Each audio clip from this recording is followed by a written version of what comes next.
Family Theater presents Pat O'Brien and Bobby Driscoll.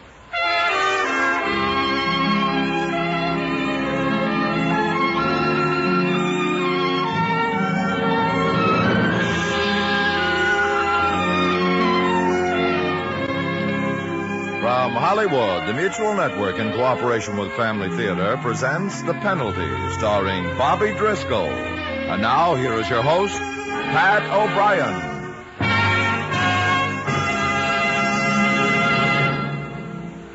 Thank you, Tony Lafrano. Family Theater's only purpose is to bring to everyone's attention a practice that must become an important part of our lives if we are to win peace for ourselves, peace for our families, and peace for the world. Family Theater urges you to pray. Pray together as a family.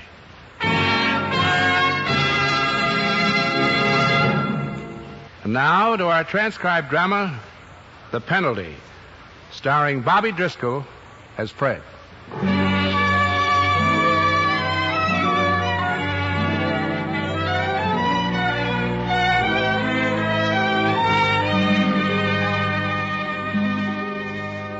Fred? Yeah? It's exciting, isn't it? The scholarship. You and me competing against each other. Yeah. Fred? Listen, Sue. This is a study hall, and I'm trying to study. Oh. Are you worried about the exam? Of course not. I am. That's the first pitfall, not being sure of yourself. I'm always worried before every exam. And this one will... Weren't you a bit weak in geometry? I don't see why that should make any difference. Well, there's probably a big section on geometry. I'm going to do my best. It might not be good enough. And I suppose you know everything about everything. Well, I try to. You know, if you didn't have the highest average in class, I'd think you were a snob. I'm just a crazy, mixed-up kid. Do you know that? Well, what would you do if you didn't win? I'm going to win. How can you be sure? Maybe I will. Did you ever think of that? I suppose you never had a selfish motive in your life. Of course I have. But, well, what if you didn't win? There isn't the slightest bit of doubt in my mind. What do you think of that? I wish I could say the same. It's all a matter of confidence. You make up your mind to win, and then you do it. Hello there, Sue. Fred. Miss Carson. I'm glad you're together. I want to talk to you about the exam tomorrow. Well, how are you getting along? Cramming. Miss Carson, Yes? Why does it have to be a proctored exam? We're used to the honor system. Well, if it'll make you feel any easier about it, I'll sit so quietly in the back of the room you'll be able to hear a pin drop. That might be the straw that breaks the camel's back. Oh. Well, you catch up on your Wheaties and study and sleep. You'll be all right. This is where I leave you. Off to geometry, the bane of my life. Don't let it get you down. Bye. Bye, Miss Carson. Bye. See you later, Fred. Well, what do you know? First as usual. That's what comes of teaching a late afternoon class. I've never cut your class. Not once, have I, Miss Carson? No. What are my chances for winning the scholarship? Good. In fact, excellent. Sue's not exactly a slouch. Well, it wouldn't be any challenge if her chances were poor. If I don't win, I can't go to college. Then it depends on you, doesn't it? Sue thinks I'm so sure of myself. I'm not. I hate it. Sometimes I try to push it out of my mind and tell myself, it doesn't matter if I go to college. But it does. It matters a lot. Well, if you don't win, Fred, I'll tell you something. I've never told this to anyone else. Sometimes I dream I'll fail. That Sue got the scholarship instead of me. Fred, there are worse things than not winning a scholarship. Maybe. All I know is that I've got to win.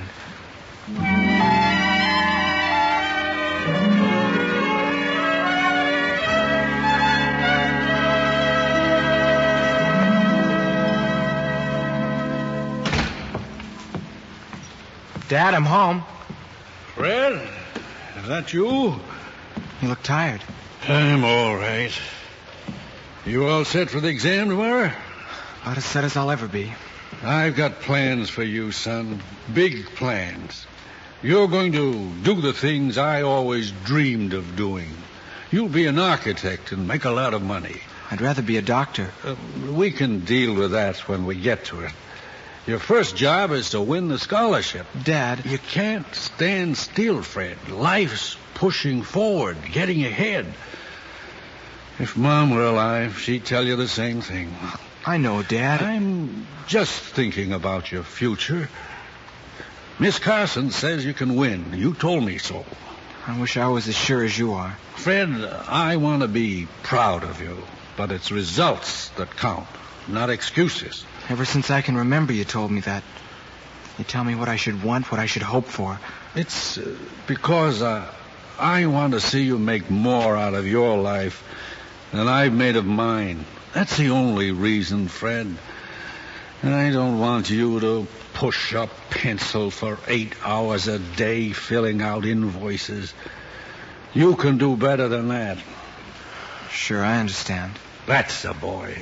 I guess sometimes I don't know what's important and what isn't. You can count on me, Dad. I'll win for you.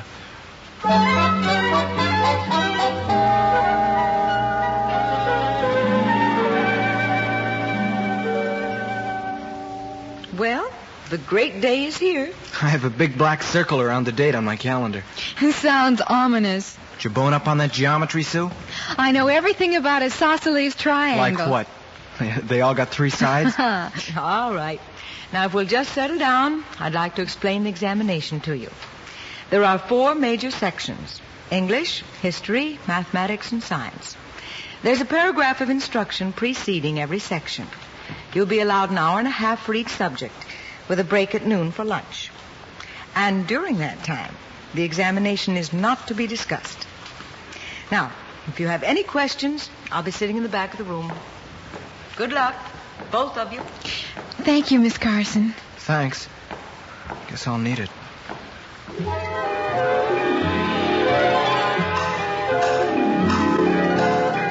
It's results that count, not excuses. It's results that count, not excuses. It's results that count, not excuses. Miss Carson, Yes? may I be excused for a minute? Why, yes.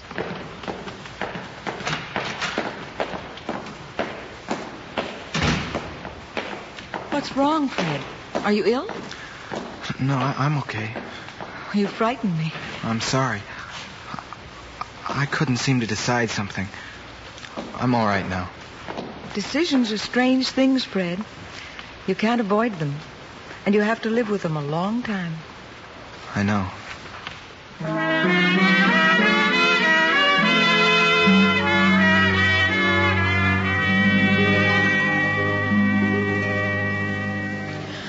Boy, am I glad we're through with that. Let's not talk about it.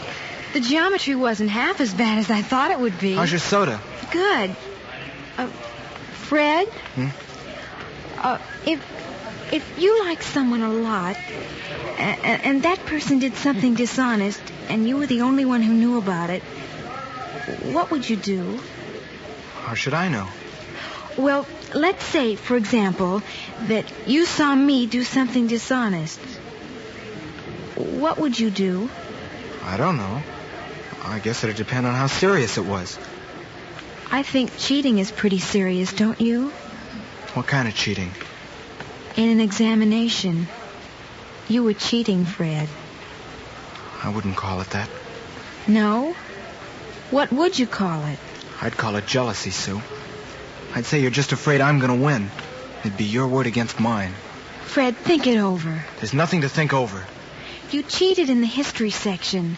It happened after you and Miss Carson came back into the room. I don't know what you're talking about. I'm talking about cheating. Well, you're not used to it. Look, Sue, I've got to go to work. Will you do something for me first? Like what? Will you go and tell Miss Carson what happened? Nothing happened, Sue. Nothing at all. Get that through your head. All right. I'll see you later.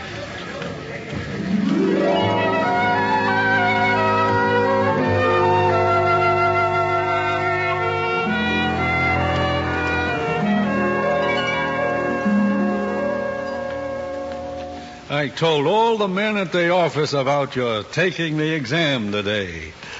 Why'd you do a thing like that? Why shouldn't I? I don't know. What's wrong, son? I'm going to win the scholarship.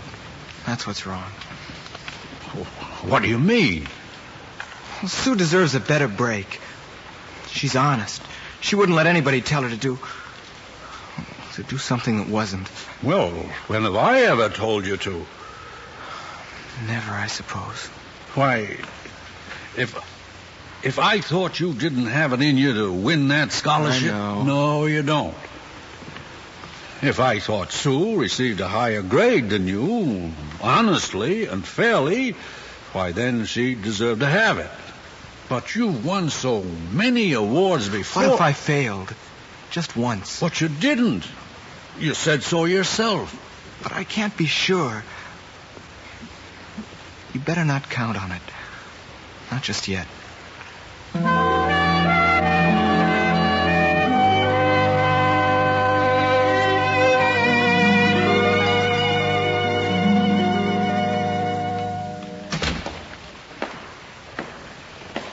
You wanted to see me, Miss Carson? Yes. Hello, Sue. Fred? Fred, Sue has brought something to my attention, and I know you can help us. Anything you say. Sue, will you tell Fred what you told me? I don't know how to begin. I used to think you could do anything, Fred, and it would be all right with me. You had notes during the exam. I'm sorry I had to see them. That's a lie. Why would Sue come to me with a story like this if it was a lie? Maybe you better ask her. I'm sorry, Fred. Believe me. Sure you're sorry. Fred. You're sorry because you're not going to win that scholarship. Well, it's not a matter of winning or losing, Fred. That can be decided easily enough. How? Well, if it comes to it, we can have an oral exam on the history section. Naturally, I hope we can arrive at some conclusion by another means. I'm willing. One exam is enough. I've been studying for weeks. It's time for results, not excuses. I'll decide that. But in the meantime, I'm going to have to speak to your father, Fred. What about? This situation. Unless there's something you'd like to tell me, Fred? I don't have anything more to say.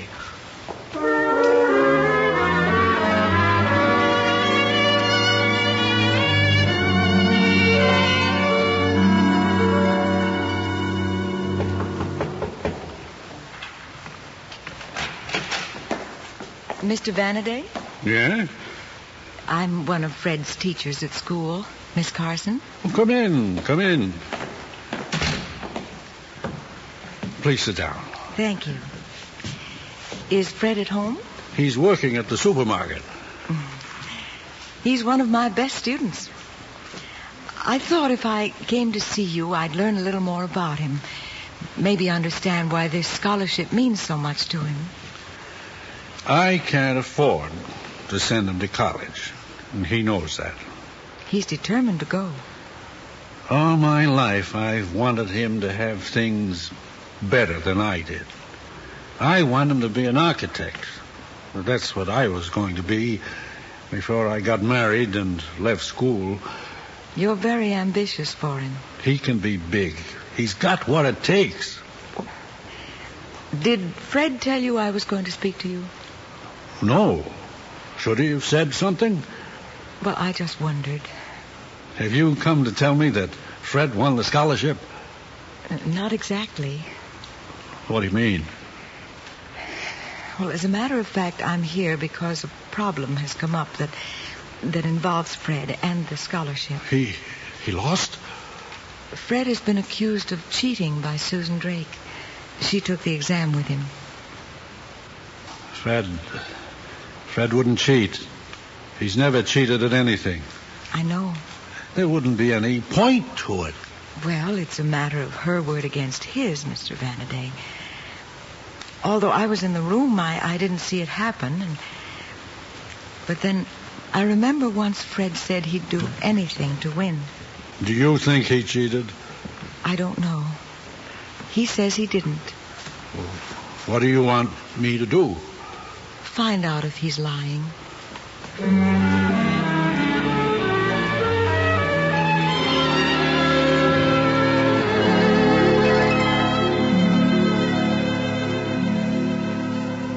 Fred? Coming. Sit down, son. I want to talk to you. Is anything wrong? I don't know yet. Well? Why did you tell me you won the scholarship? How do you know? I don't know. I just have a feeling about it, that's all. Is it just a feeling, Fred? What do you mean? One of your teachers, Miss Carson, stopped by this afternoon after school while you were at work. Oh? What did she tell you? Why don't you tell me? In your own words. You know why she came to see me. Oh, that crazy thing Sue said about me? What crazy thing? Well, she told Miss Carson that I had notes during the exam. I just want a simple answer. Yes or no? No. I believe you, Fred. You wouldn't be my son if you cheated. I know it. It would break my heart if I thought you Just had. the way it'd break your heart if I didn't win the scholarship? Oh, son. I'm just human. I can't do everything right. Well, so where you going? I don't know. Out. Just out.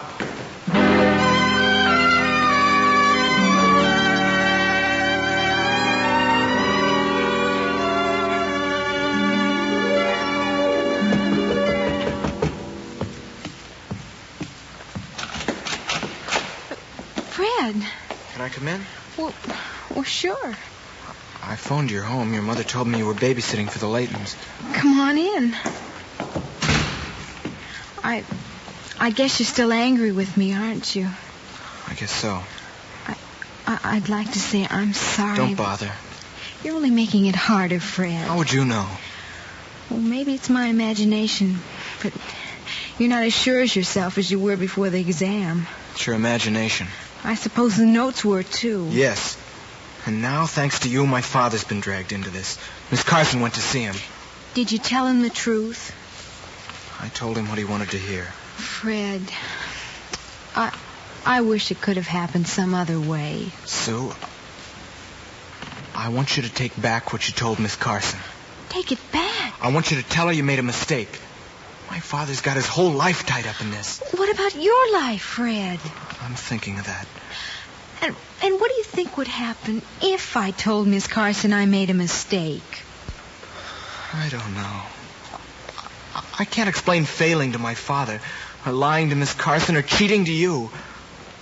I can't explain any one of them. 2 days ago, I was supposed to go in and take a test and win. I was scared. Scared I'd get it and know I'd cheated. And scared I wouldn't get it and would never have another chance. Fred, do you really think it would make things any better if I started to lie, too? I guess not. I just don't know what to do.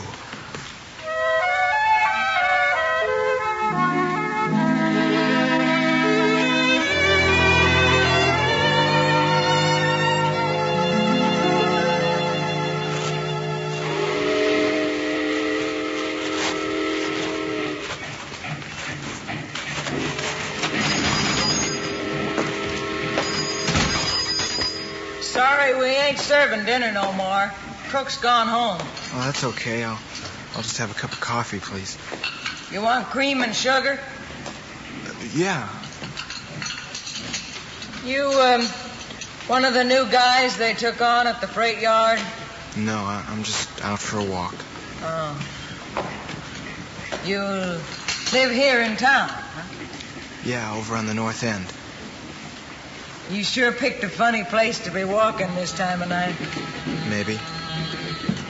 Say, how about a piece of pie? No, thanks. On the house. No, it's not that. I could pay for it if I wanted one. You're thinking about hopping one of those rattlers, huh? Rattlers? Freight train. Kansas City, Omaha. No. Ah, don't kid me, Sonny. I seen the luck. I've been seeing it for 20 years. The cops after you? No, it's nothing like that. Trouble with your girlfriend, maybe. Not the way you think. Now, what do you know about the way I think? Well, I just meant that... Forget it. Sonny, let me tell you something. You got clean hands and a crease in your trousers. You think you can run away from that? What do you mean? Now, I don't know what your problem is. But like I said, I've been watching them 20 years. Kids with fuzz on their face. Gray beards pushing 60. Sometimes it's cops they're running from. Sometimes it's a mistake they made. It's all the same thing.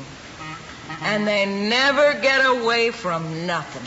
Well, if you go to another part of the country... So, you go to another part of the country. You ride the rods for weeks, and you freeze, and you sweat.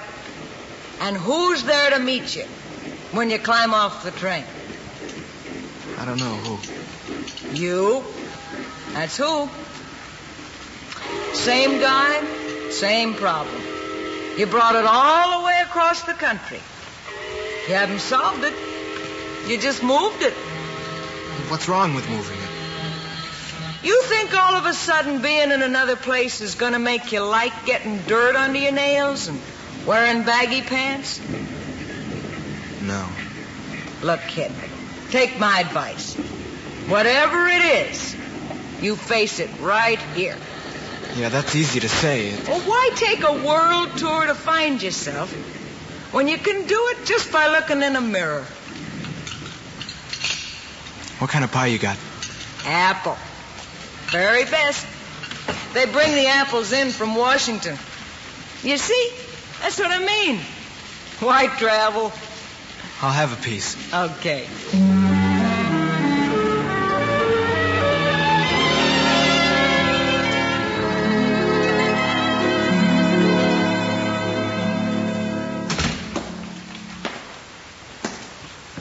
Where'd you go, Fred?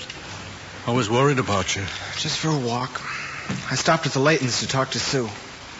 Why do you think she'd start a story like that? It's not a story, Dad. What? I didn't think I could win the scholarship. But you were so set on it that... Then you did cheat. You had such plans for me. I wanted to live up to them. Yes, I've always had big plans, but... I'm sorry I didn't win. I wondered how she could start a story about you if it wasn't true. I thought maybe she was jealous. No. While you were gone, I did a little thinking. I guess I've pushed you into a lot of things you didn't want. I tried to make you want what I've always wanted.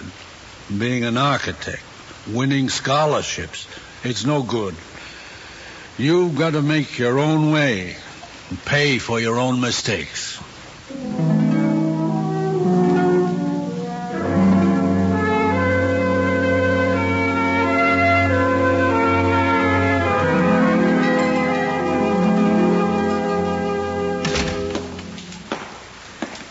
Miss Carson? Yes? Do you have a minute? Certainly, Fred. Dad told me you'd been to see him. Your father is very proud of you. No. Not anymore. Not like he used to be. Why did you come to see me, friend? I lied to you. What did your father say when you told him? I lied to him, too. I see. All my life he's been telling me to be somebody, and I was nobody. I thought if I won, people would say, "That's Fred Vanity. He won the Oscar Cummings scholarship. He's going to make his mark in the world. He's going places." Well, there isn't any reason why you still can't. What do you want to do, Fred? I want to go to college. Did you know the results of the exam have been issued? When? The notice was placed on the bulletin board this morning. I don't suppose there's any point in asking who won. You did, Fred. I did? Mm-hmm. Your score was much higher than Sue's on every section, including the history. Now, you see, you didn't really need those notes. But I'm not going to get it. Do you think you should? No. And you know, it's funny. had the feeling from the beginning I wouldn't win, that Sue would get it. My bad dream just came true. What puzzles me, Fred, is when you decided. Was it when you left the room? No, I couldn't fall asleep the night before. I kept thinking of my father and that I couldn't fail him. I thought if I could get away with it, no one would be the wiser. I didn't count on being caught. I didn't count on my conscience. Have you decided, Fred? Was it worth it? Well, I know something now I didn't know before. When you cheat, you don't cheat anyone but yourself. So long, Miss Carson. Oh, Fred. Sue is outside waiting for you. Thanks. Fred, Yeah? I think it took a lot of courage for you to tell Miss Carson. Not too much. Come on, I'll buy you a soda to celebrate your victory. What about yours? Yeah. Yeah, I guess that's kind of a victory, too.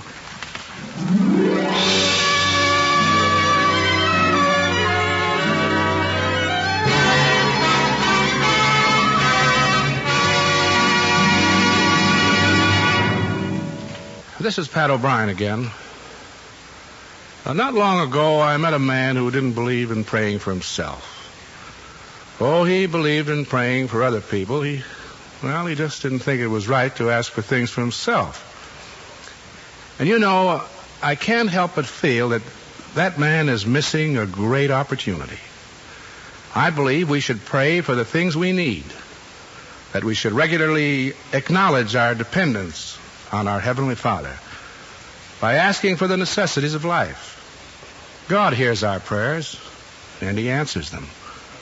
Perhaps not always as we would have it, though, for sometimes, we ask for the wrong things.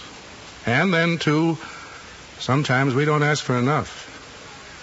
As an illustration of what I mean, I'd like to read something for you. It appeared recently in Reader's Digest, contributed by a man named Alton Arnold. Now, this was written almost a century ago by a soldier of the Confederacy. I asked God for strength that I might achieve. I was made weak that I might learn humbly to obey. I asked God for help that I might do greater things. I was given infirmity that I might do better things. I asked for riches that I might be happy. I was given poverty that I might be wise. I asked for all things that I might enjoy life.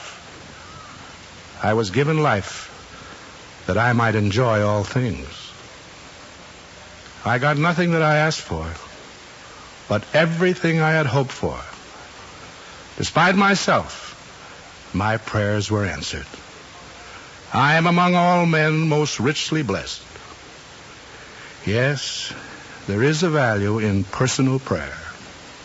There's a great deal of value in asking God for the things you need for yourself and for your family. And when you pray, pray with the other members of your family. For the family that prays together stays together. More things are wrought by prayer than this world dreams of.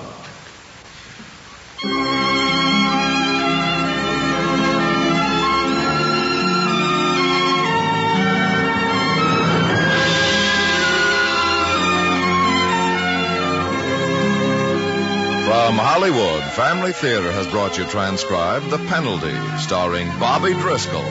Pat O'Brien was your host. Others in our cast were Jill St. John, Vivi Janis, and Herb Butterfield. The script was written by Louise Rebeck and was directed for Family Theater by John T. Kelly, with music composed and conducted by Henry Mancini. This series of Family Theater broadcasts is made possible by the thousands of you who feel the need for this type of program, by the Mutual Network, which has responded to this need, and by the hundreds of stars of stage, screen, and radio who give so unselfishly of their time and talent to appear on our Family Theater stage. To them and to you, our humble thanks. This is Tony Lofrano expressing the wish of Family Theater that the blessing of God may be upon you and your home, and inviting you to be with us next week when Family Theater will present The Redhead, starring Raymond Burr. Ann Blythe will be your hostess. Join us, won't you?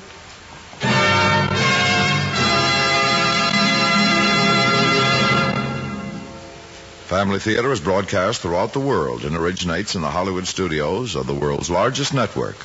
This is Mutual, the radio network for all America.